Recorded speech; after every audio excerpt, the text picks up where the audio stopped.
ब्रह्म सूत्र के द्वितीय अध्याय के तृतीय पाद के 20वें अधिकरण का विचार हम लोग कर रहे थे। अक्षरध्याधिकरण के व्याख्यान रूप भाष्य के अंतिम भाग की चर्चा अवशिष्ट है। बहुत सी चर्चा हो चुकी है। अक्षर ध्यान तु अवरोध सामान्य तद्भावाभ्याम औषधवत् तदुक्तम। इस सूत्रस्थ 5 पदों की व्याख्या भगवान भाष्यकार ने कर दी है। पहला पद अक्षर ध्यान की भी, इस पद का अर्थ है निषेध वाक्य। अस्थूलम अणनु इत्यादि ब्रह्म में औपाधिक विशेषता का निषेध करने वाले वाक्य। तू शब्द अवधारणार्थक है और अवरोध शब्द का अर्थ है उपसंहार। अवधारणार्थक तू शब्द का अन्वय अवरोध के पश्चात है, तो अर्थ निकलेगा ब्रह्म में विशेषता का निषेध करने वाले समस्त निषेध वाक्यों का सर्वत्र उपसंहार ही होगा। अक्षर ध्यान तु अवरोध, ये 3 पद हैं। एक प्रकार पूर्व पक्ष का व्यावर्तन पूर्वक सिद्धांति की प्रतिज्ञा को बताने वाले। पूर्व पक्ष का कथन था कि निषेध वाक्य अन्य प्रकरणों में उपसंहृत नहीं होंगे।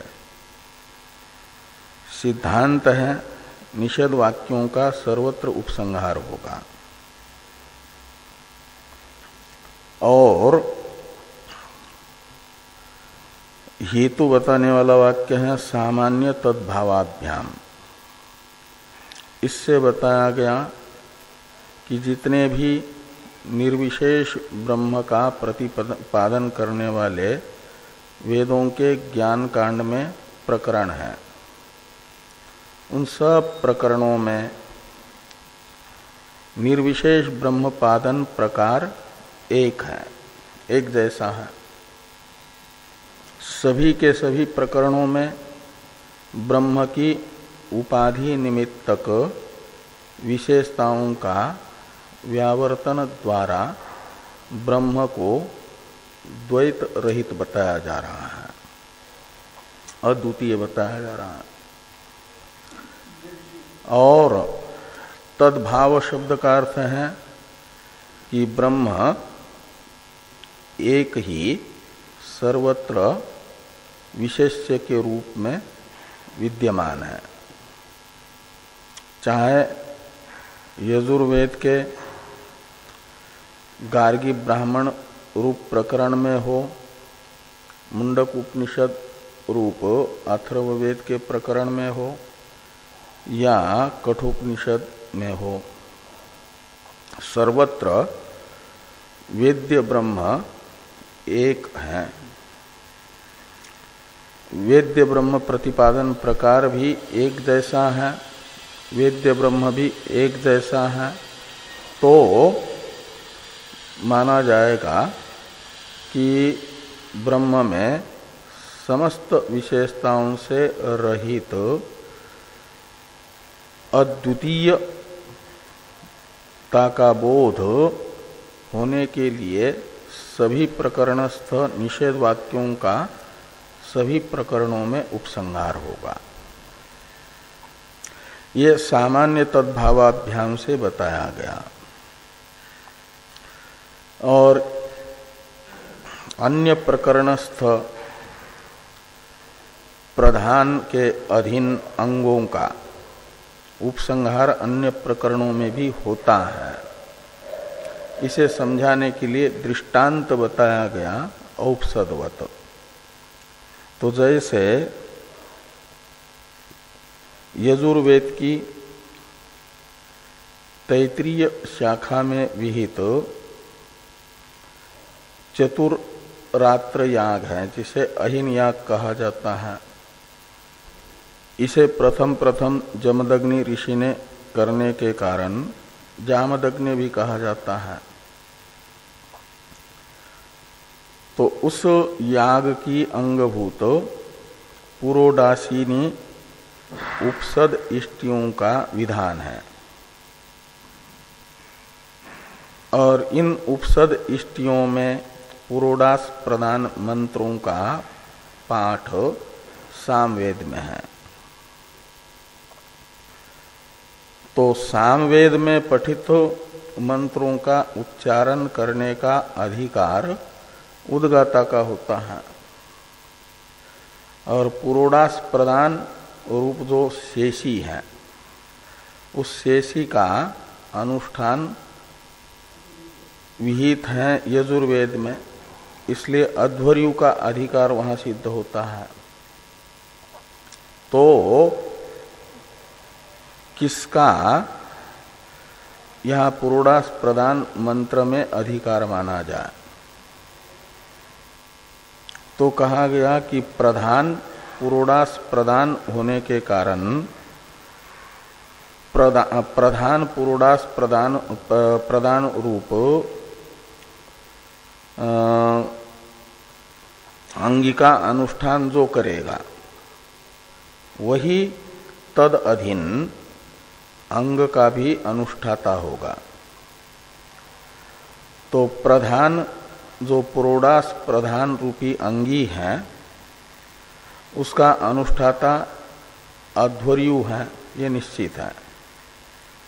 तो अध्वर्यु कर्तृक ही वे मंत्र भी होंगे, मंत्रों का उच्चारण भी अध्वर्यु कर्तृक होगा, ये निर्णय किया गया। जैसे ऐसे यहां पर भी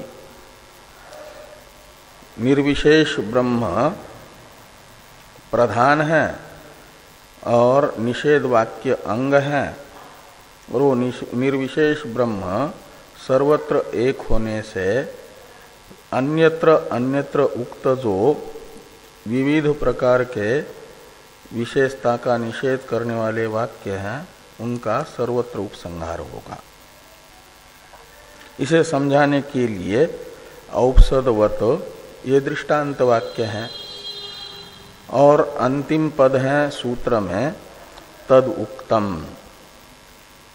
इसकी व्याख्या भाष्य में भाष्यकार भगवान ने इस प्रकार कर दी कि तदुक्तम प्रथमे कांडे गुण मुख्य व्यतिक्रमे तदर्थत्वात् मुख्येन वेद संयोग इत्यत्र।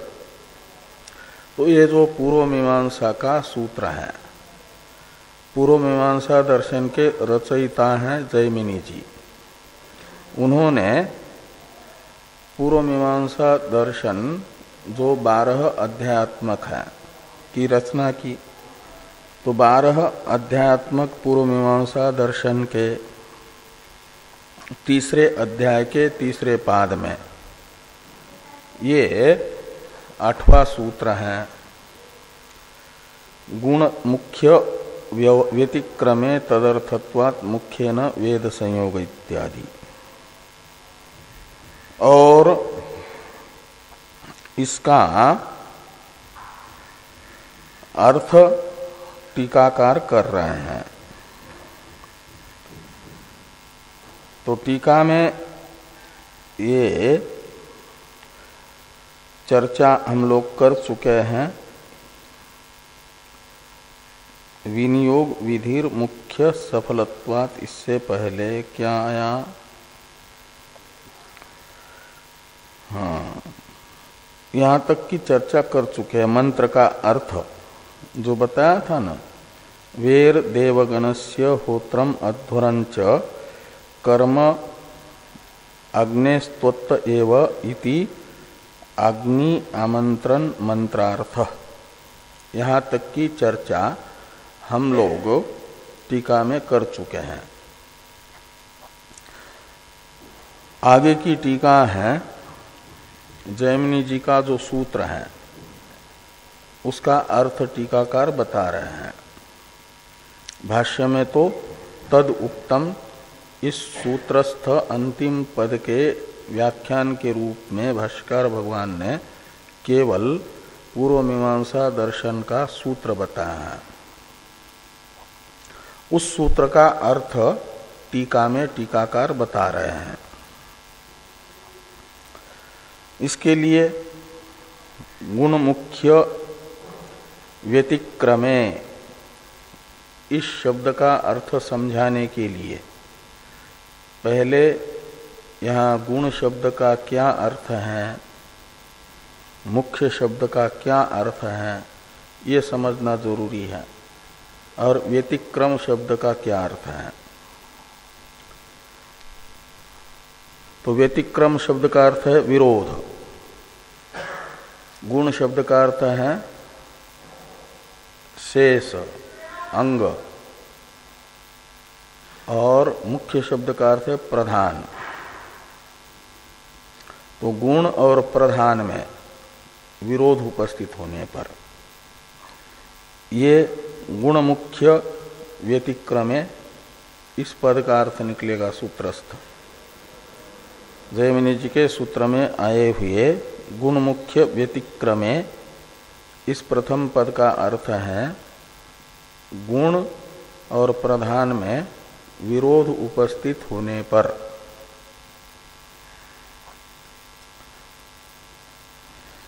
तो यही अर्थ इसका बताने के लिए कौन गुण है, गौण कौन है, मुख्य कौन है, ये समझना जरूरी है। इसलिए यहाँ पर टीकाकार दो प्रकार की विधि बता रहे हैं। जो वेद वाक्य है न, वेद वाक्यों के अवान्तर 5 भेद होते हैं। पूर्व मीमांसक जितने भी वेद वाक्य हैं उनके अवान्तर 5 भेद बताते हैं।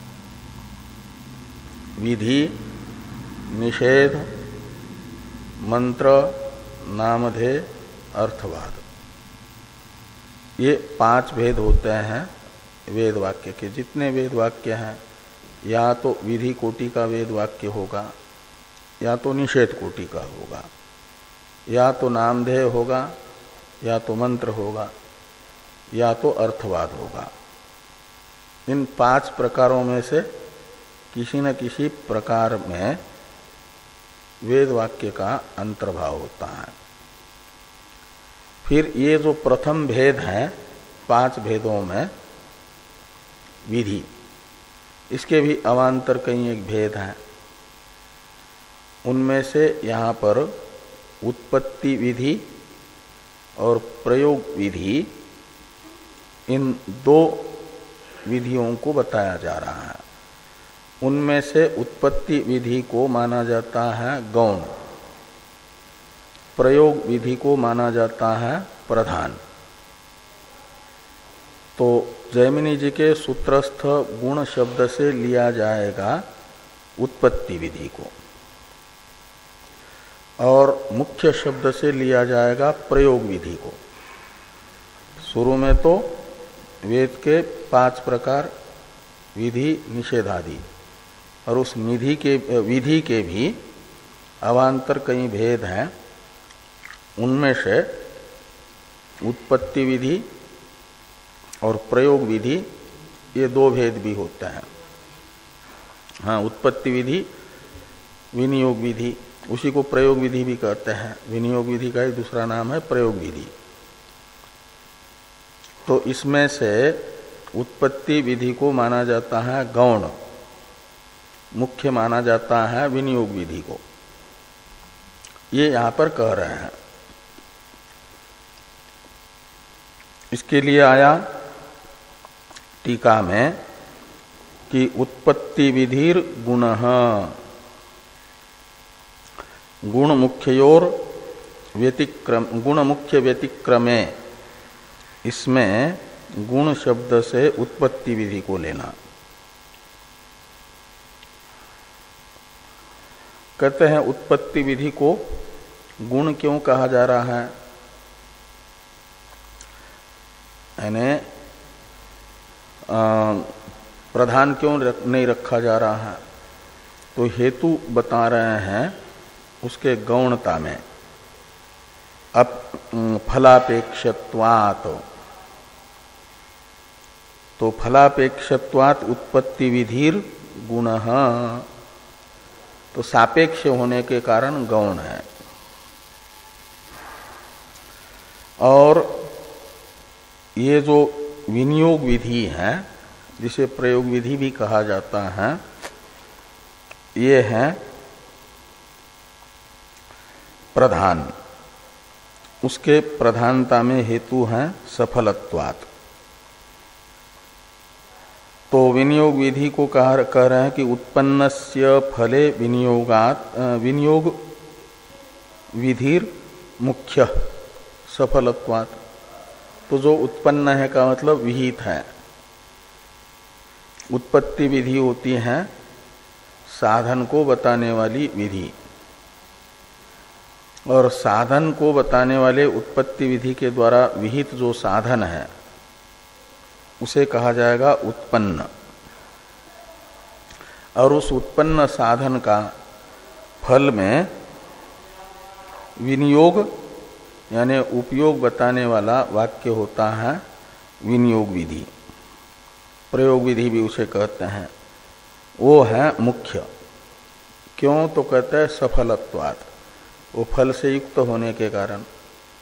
उत्पत्ति विधि तो साधन को बताती है, साधन को साध्य की आकांक्षा होती है, और विनियोग विधि साधन विधि के साधन को बताने वाले उत्पत्ति विधि के अपेक्षित फल से युक्त होने से, सफल होने से मुख्य है। ये कहा गया कि विनियोग विधिर मुख्य सफलत्वात्। तथा च मंत्राणाम उद्गात्री वेदोत्पन्नत्वात् उद्गात्रा प्रयोग।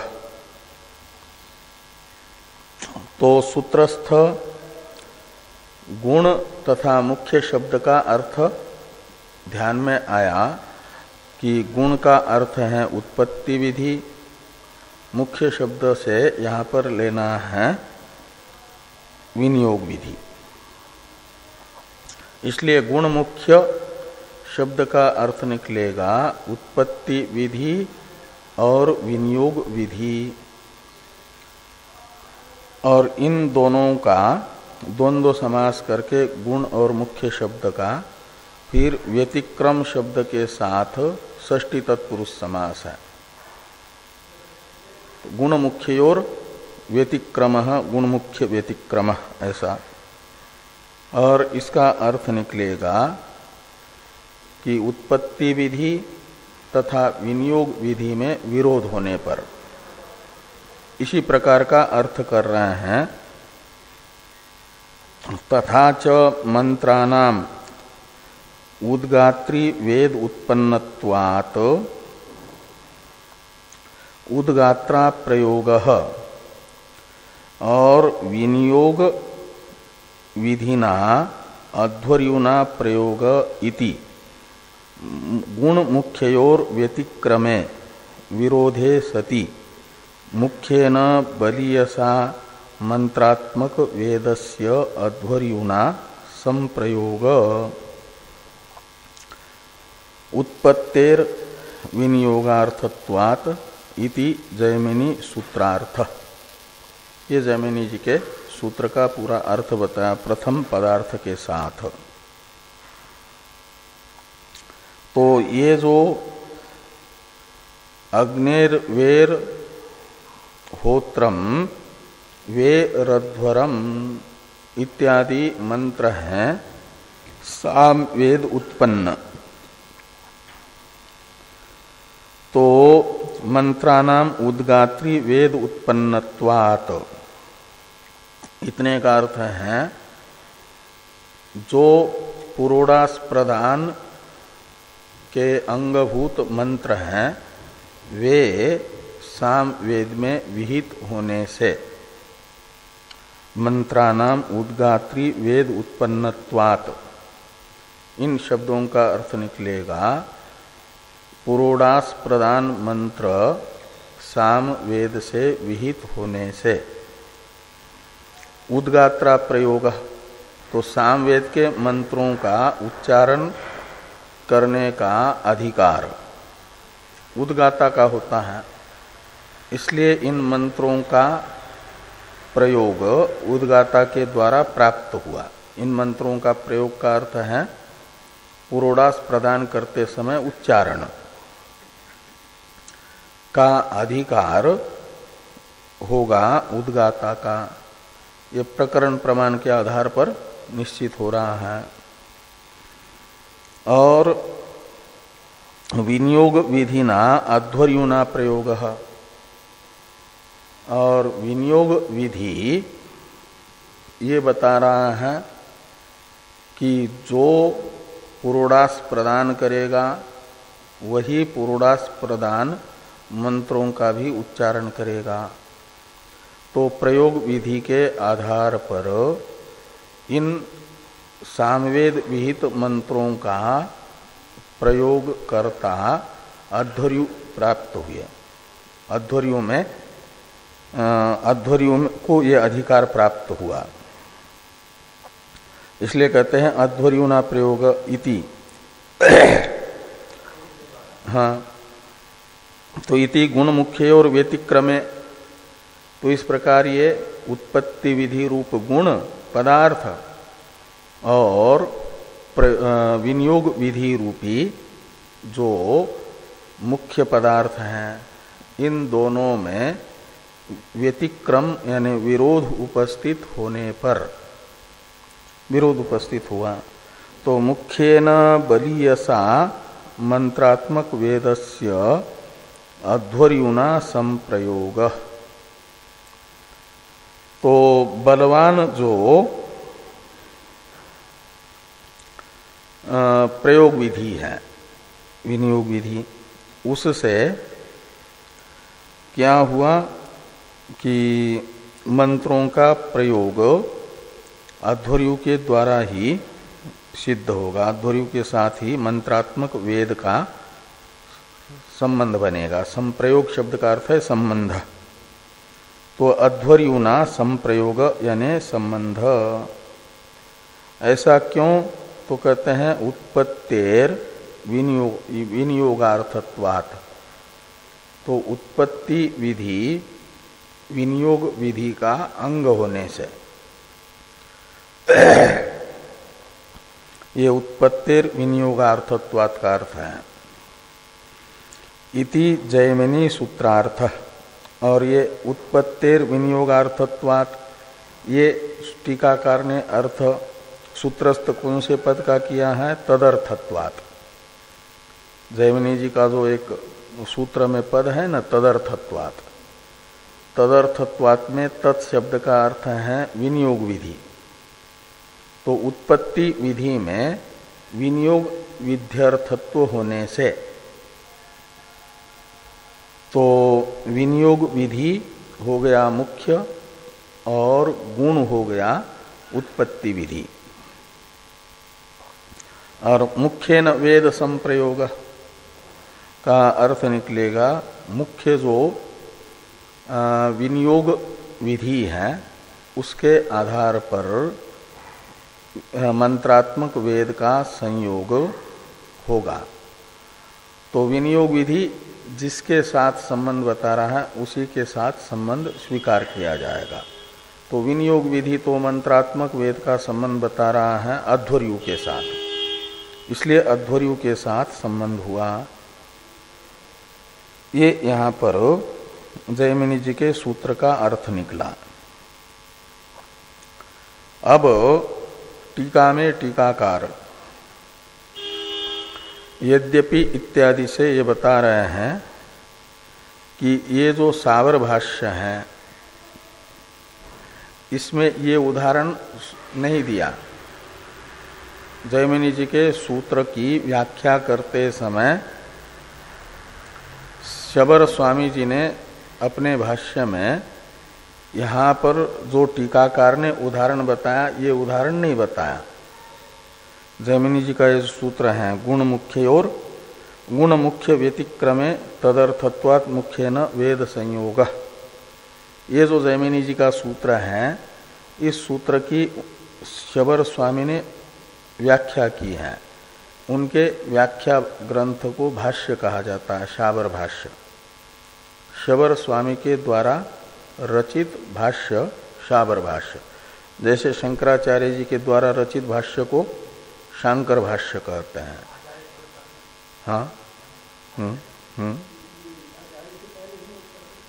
हाँ, पहले शंकराचार्य से पहले हुए, बहुत बहुत पहले हुए। व्यास जी के समकालीन है।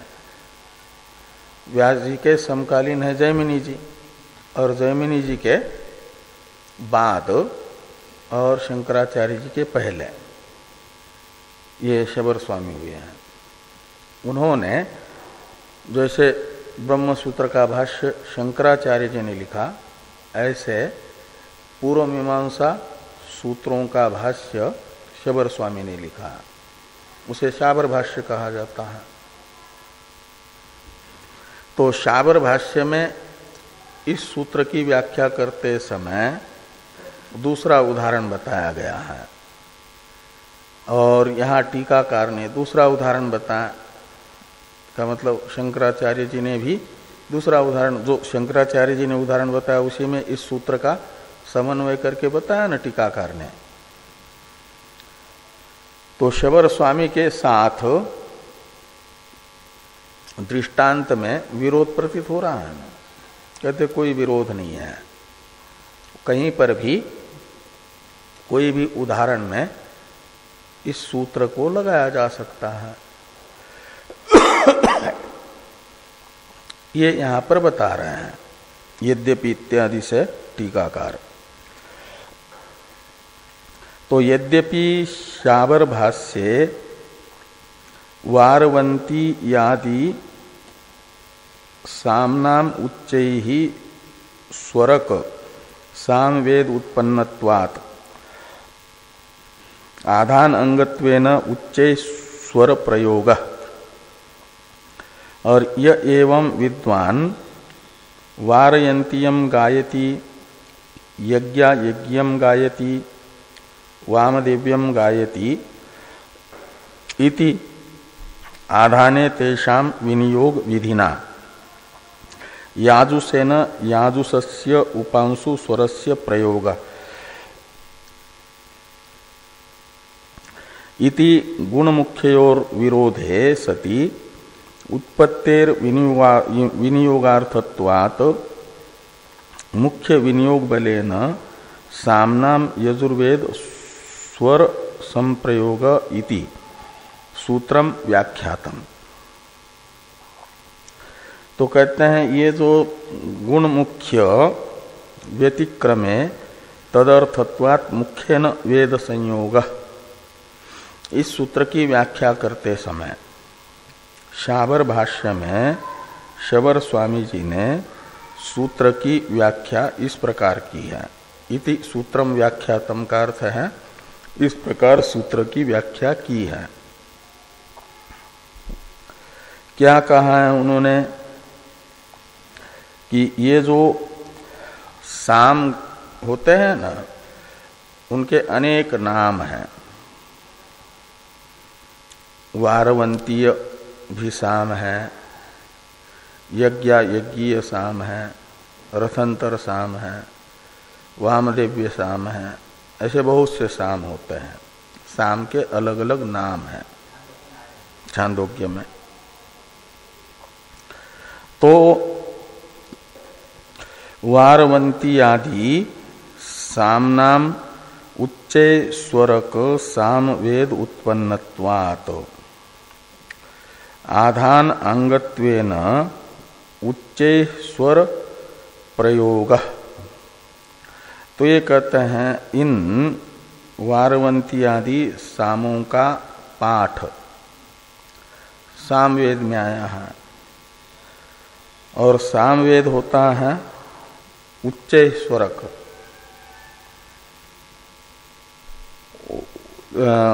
उच्च स्वर में उच्चारण किया जाता है।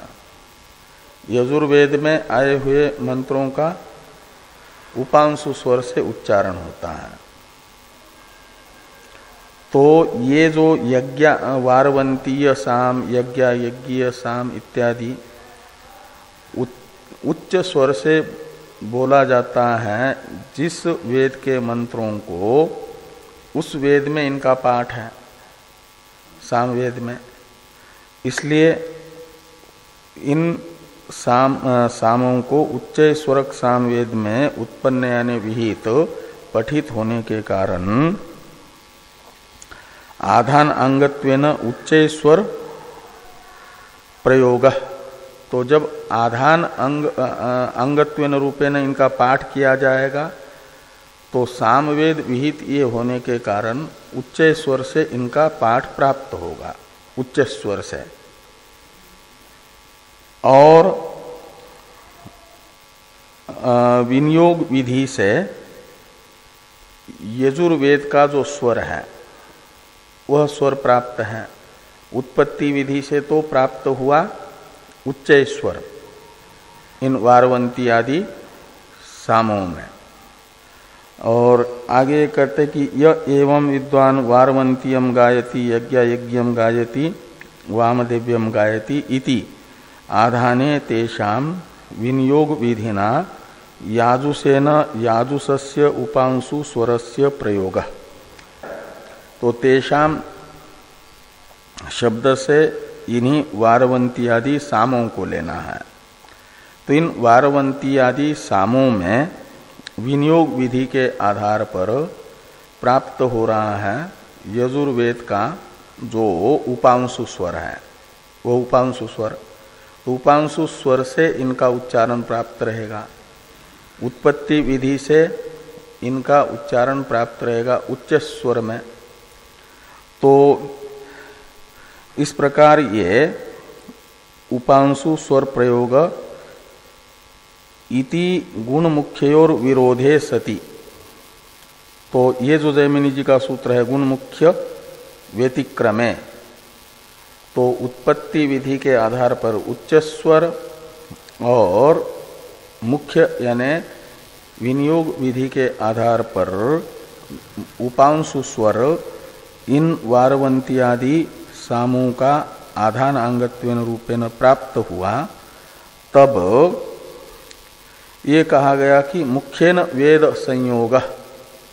तो विनियोग विधि के आधार पर उपांशु स्वर में ही इन वारवंती आदि सामों का उच्चारण होगा।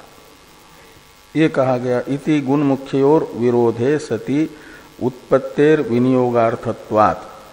तदर्थत्वात् का अर्थ कर दिया कि उत्पत्ति विधि विनियोग विधि का अंग होने से मुख्य विनियोग बलेन सामनाम यजुर्वेद स्वर संयोग। यजुर्वेद का स्वर है उपांशु स्वर।